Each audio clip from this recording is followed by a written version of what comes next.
नमस्कार, आयन भारत देखना शुरू कर चुके हैं आप। आपके साथ मैं हूं अर्चना सिंह।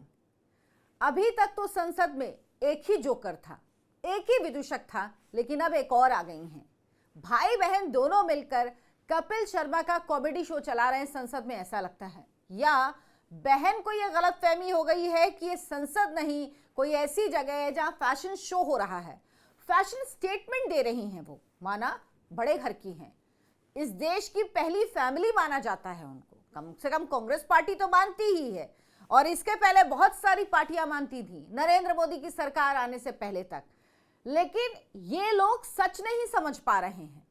एक राहुल गांधी हैं जिन्हें समझ में नहीं आता कि कब क्या करना है। उनकी अलग नौटंकी चल रही है। आप देखते होंगे कि वो संसद का ये सत्र जब से शुरू हुआ है, शीतकालीन सत्र, कोई ना कोई नाटक, कभी मुंह पर मास्क लगा के आ जाते हैं जिसमें अडानी और मोदी लिखा होता है, कभी बैग लेकर अडानी मोदी का आते हैं, कभी वो क्या करते हैं कि मुखौटा लगाए हुए सांसदों का इंटरव्यू लेते हैं, वो जिसमें वो सवाल पूछ रहे होते हैं, वो जर्नलिस्ट बने होते हैं, जर्नलिस्ट का जे उनको नहीं पता होगा, लेकिन नौटंकी करते हैं। अब उनकी बहन आई, एक दिन पहले वो एक बैग लेकर संसद में जा रही थी जिसमें लिखा हुआ था फिलिस्तीन, पैलेस्टाइन। अब ये समझ से परे रहा कि आप सांसद हैं, सांसद को गंभीर माना जाता है। सांसद का जिक्र तब होता है, सांसद को लोग तब याद करते हैं जब वो संसद में किसी चर्चा में गंभीरता से भाग लेते हैं, जब वो किसी बात को गंभीरता से कहते हैं। वो जो वहां पर बोलते हैं उसमें कितने तथ्य हैं, कितने फैक्ट हैं, कितने फैक्ट्स के जरिए वो सामने वाली यानी सरकार को कटघरे में खड़ा कर पाए। राहुल गांधी, प्रियंका गांधी दोनों ये जानते हैं कि ये उनके बस की बात नहीं है। आप क्या सोचते हैं इस पर? कमेंट करके मुझे बताएं, और इस वीडियो के आखिर तक आपको पता लगेगा कि आखिर राहुल गांधी, प्रियंका गांधी ऐसा क्यों करते हैं। आप कमेंट जरूर करें, साथ ही साथ हमारे चैनल आयन भारत को सब्सक्राइब भी कर लें। तो प्रियंका गांधी को लगता है कि संसद कोई ऐसी जगह है जहां वो फैशन शो की तरह रैंप वॉक करने जा रही हैं, स्टाइल में बैग टांगा पैलेस्टाइन। उसके बाद जब उनसे सवाल, सोचिए, मुझे तो लगता है ये लोग कितने दिमाग के खाली हैं। आप एक सांसद हैं, फर्स्ट फैमिली जो भारत की, जिसे लोग मानते थे, कांग्रेस पार्टी के लोग तो अब भी मानते हैं, उसकी बेटी हैं, इकलौती बेटी हैं।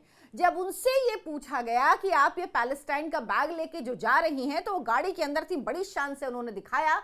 कहा गया कि लोग इस पे बात कर रहे हैं कि आप ये बैग लेके क्यों आई। तो पता है उन्होंने क्या कहा? मैं क्या पहनूंगी ये क्या ये लोग तय करेंगे, ये पेट्रार्की है, पितरात्मक सत्ता की सोच है ये। अब बताइए यहां पर कहां से ये बात आ गई? आप सांसद है भाई देश की, आप एक निरीह अबला नारी बनने की कोशिश क्यों कर रही हैं? ये वही प्रियंका गांधी हैं जो हिजाब पर कहती हैं कि जिसका जो मन वो पहन के जाएगा। इनसे सवाल पूछा गया तो क्या कल को बच्चियां स्कूल में स्विमसूट पहन के जा सकती हैं? मुंह पे टेप लग गया था इनके मुंह से एक शब्द नहीं निकला था प्रेस कॉन्फ्रेंस में, चुप हो गई थी। ये वो लोग हैं, इनका दिमाग इतना खाली है। कांग्रेसी बड़ा माहौल बना रहे थे, प्रियंका गांधी आएंगी, कांग्रेस बदल जाएगी, इंदिरा गांधी हैं, बस क्या कर देंगी, प्रियंका गांधी आई तो कांग्रेस की नैया पार हो जाएगी। क्या हो रहा है? आज दूसरे दिन वो एक और बैग लेके आ गई। इस बैग में बांग्लादेश लिखा हुआ था, हिंदू और ईसाइयों के लिए, अल्पसंख्यकों के लिए लिखा हुआ था। वो बैग लेके आ गई। करना क्या चाह रही हैं? फैशन शो में आ रही हैं आप मैडम, क्या चाह क्या रही हैं आप? आपके भाई कम थे जो आप भी उन्हीं की राह पे चल रही हैं। दरअसल कांग्रेसियों के अलावा बहुत सारे लोगों को ऐसा लगता था कि अगर प्रियंका गांधी राजनीति में उतरेंगी तो उसके बाद वो राजनीति बदल देंगी। लेकिन प्रियंका गांधी ने कल जिस पितृत्वात्मक सोच का जिक्र किया वो साफ है। दरअसल क्यों है ये? क्योंकि ये इटली में यही सोच है, भारत से ज्यादा वहां पर सोच है। और इसी वजह से अभी तक प्रियंका गांधी को उनकी मां सोनिया गांधी ने चुनाव नहीं लड़ने दिया था। पहली बार चुनाव लड़के वायनाड से आई है, वो भी जब उनके भाई 2 सीट पे लड़े और 1 सीट को खाली करनी पड़ी तब। इसके पहले उनको सोनिया गांधी ने कभी चुनाव लड़ने नहीं दिया, क्योंकि वो इटली से आती हैं जहां यही सोच होती है, वहां पर यही सोच है, इसीलिए उनको संसद में जाने का मौका नहीं मिला। लेकिन लोगों को इस बात की गलतफहमी भले ही हो, मुझे बहुत पहले साफ हो गया था। 2019 का लोकसभा चुनाव आपको याद होगा, जब उत्तर प्रदेश में आधे से ज्यादा उत्तर प्रदेश की जिम्मेदारी प्रियंका गांधी वाड्रा को और बाकी के उत्तर प्रदेश की जिम्मेदारी ज्योतिरादित्य सिंधिया को सौंपी गई थी। दोनों उस वक्त, ज्योतिरादित्य सिंधिया उस वक्त कांग्रेस में ही थी। और उसके बाद स्थिति क्या हुई 2019 में?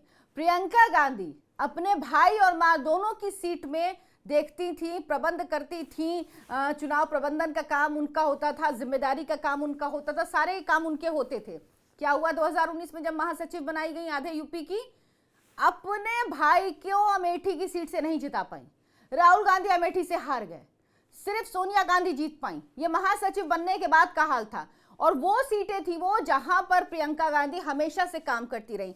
उसके पहले वो सीमित रहती थी, जहां से उनके परिवार के लोग चुनाव लड़ते थे वो सिर्फ वहीं जाती थी, वहीं का प्रबंधन देखती थी, चाहे सोनिया गांधी की सीट हो चाहे राहुल गांधी की सीट हो।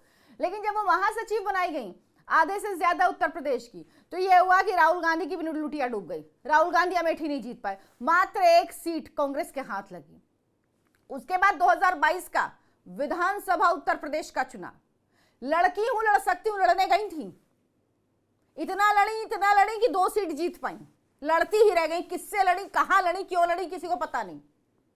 तो प्रियंका गांधी के बारे में लोगों को होगी गलतफहमी, मुझे कभी तो गलतफहमी नहीं थी। और ये दोनों चुनाव के नतीजे देखने के बाद तो तस्वीर साफ हो गई थी। 2-2.5% पे सिमट के रह गई थी कांग्रेस पार्टी उत्तर प्रदेश के चुनावों में।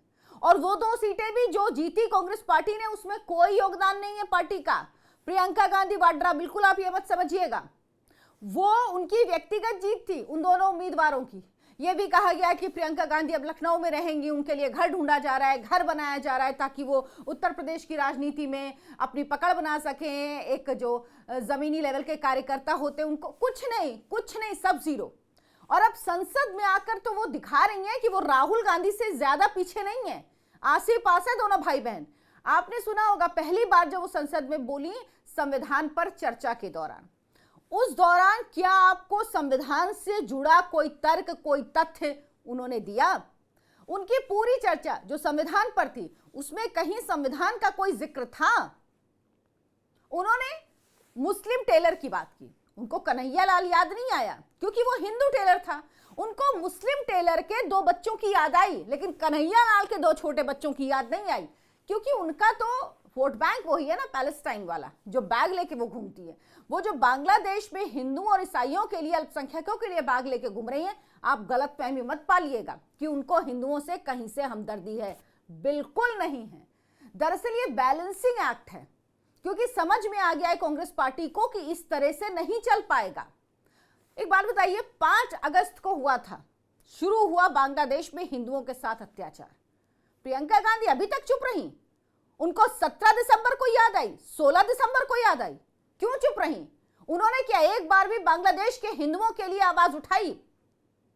पैलेस्टाइन के लिए कहती हैं वो कि पैलेस्टाइन तो भारत सरकार समर्थन में, पैलेस्टाइन का हमारा मित्र देश है, बात सही है, लेकिन हमास नहीं, हमास के कारनामे नहीं, हमास के आतंकवादी नहीं, उसका भारत सरकार ऑफिशियली विरोध करती। और जब हमास ने इजराइल पर हमला किया था, प्रधानमंत्री ने खुद ट्वीट करके कहा था कि हमास के आतंकवादियों ने जो किया है, ये शब्द थे। क्या प्रियंका गांधी एक बार हमास के आतंकवादियों को आतंकवादी कह सकती हैं? इतनी हिम्मत है उनके अंदर? कभी नहीं कहेंगी। क्यों? वोट बैंक नाराज हो जाएगा। उन्होंने इजराइल को मॉन्स्टर कहा था। प्रियंका गांधी ने इजराइल के लिए मॉन्स्टर शब्द का प्रयोग किया था। उन्होंने कहा था जो कुछ हो रहा है, इजराइल जो कर रहा है वो गलत है, उसके लिए हमें विरोध करना चाहिए। और अब कांग्रेस पार्टी, प्रियंका गांधी के समर्थन में कौन आया है? पाकिस्तान के नेता मंत्री अक्सर राहुल गांधी, प्रियंका गांधी के समर्थन में आते रहते हैं। अब जो इमरान सरकार में मंत्री थे फवाद हसन चौधरी, पहले भी राहुल गांधी के सपोर्ट में कई बार ये बोलते रहे हैं। उन्होंने कहा जवाहरलाल नेहरू, ये वाले बैग जो है प्रियंका गांधी का, पैलेस्टाइन वाला बैग जो है, उसकी फोटो लगाई है एक्स पर और लिखा जवाहरलाल नेहरू जैसे महान स्वतंत्रता सेनानी की पोती से हम और क्या उम्मीद कर सकते हैं। प्रियंका ने अपना कद और ऊंचा कर लिया, लेकिन उन्होंने यहां पर साथ में भारतीय सांसदों के लिए घटिया शब्द का प्रयोग किया है जो मैं नहीं बोलूंगी। प्रियंका ने अपना कद और ऊंचा कर लिया। यह शर्मनाक है कि आज तक किसी पाकिस्तानी सांसद ने ऐसी हिम्मत नहीं दिखाई। तो इस बैग को लेकर पाकिस्तान में तारीफ हो रही है। प्रियंका गांधी ये नहीं बोलती कि इजराइल जो शांतिपूर्ण अपना फेस्टिवल मना रहा था, वहां पर हमास के आतंकवादियों ने घुस के क्या किया, किस तरह से औरतों को, बच्चों को मारा। इनका दर्द ना सेलेक्टिव है। जब पैलेस्टाइन में लोगों की मौत होती है तो इनको दर्द होता है, लेकिन जब इजराइल में बच्चों औरतों को उठा ले जाते हैं हमास के आतंकी, इनको दर्द नहीं होता। आज तक वो उनके कब्जे में हैं, पूरे नहीं छोड़े हैं। जब उनको इतनी बुरी तरह से मारा जाता है, घर के अंदर घुसकर मार दिया जाता है, औरतों बच्चों को भी नहीं छोड़ा जाता, तब इनको दर्द नहीं होता। लेकिन इनको दर्द होता है आतंकियों के लिए। क्यों? क्यों समझना मुश्किल है क्या? मुझे नहीं लगता। आपको भी समझ में आता होगा, मुझको भी समझ में आता है, क्योंकि इनका वोट बैंक वही है। अब बैलेंसिंग एक्ट कर रही हैं प्रियंका गांधी। किसी गलत फहमी में मत आ जाइएगा। ये बांग्लादेश का बैग लेके जो गई हैं जिसपे हिंदू लिखा हुआ है, किसी गलत फहमी में मत आइएगा। कल जो एक लाइन उन्होंने संसद में बोला, उससे किसी गलत फहमी में मत आइएगा। इनको कुछ लेना देना नहीं है। अब इनको याद आया है, ये भाई बहन सिर्फ नौटंकी करते हैं। एक अलग अलग चेहरे लगा के अडानी अडानी चिल्लाता है, दूसरा अलग तरह की नौटंकी कर रही हैं। मतलब इन लोगों को कोई गंभीरता है ही नहीं। इनको संसद कितनी गंभीर जगह है, एक सांसद होना कितना जिम्मेदारी का पद है, वहां पर अपनी बात को रखना, प्रभावी तरीके से सटीक आंकड़ों के साथ सरकार को घेरना, सरकार से सवाल पूछना, सरकार का उत्तर सुनना, ये इनके लिए जरूरी नहीं है। इनके लिए सिर्फ और सिर्फ अपनी हित है वो महत्वपूर्ण है। ये विदेशों के लिए अगर आरोप लगते हैं तो गलत क्यों है? सोरोस के साथ इनके संबंध में क्या इन्होंने कभी आज तक कहा कि ये सब झूठ है, ये गलत है? ऐसा कुछ नहीं है, नहीं कहा, नहीं कहेंगे।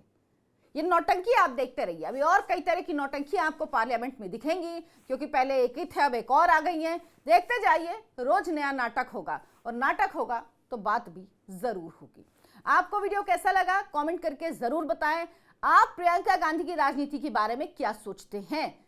अपनी राय हमें जरूर दें। इस वीडियो को लाइक करें, शेयर करें, ज्यादा से ज्यादा लोगों तक पहुंचाएं, और हमारे चैनल आयन भारत को सब्सक्राइब जरूर करें। धन्यवाद, नमस्कार।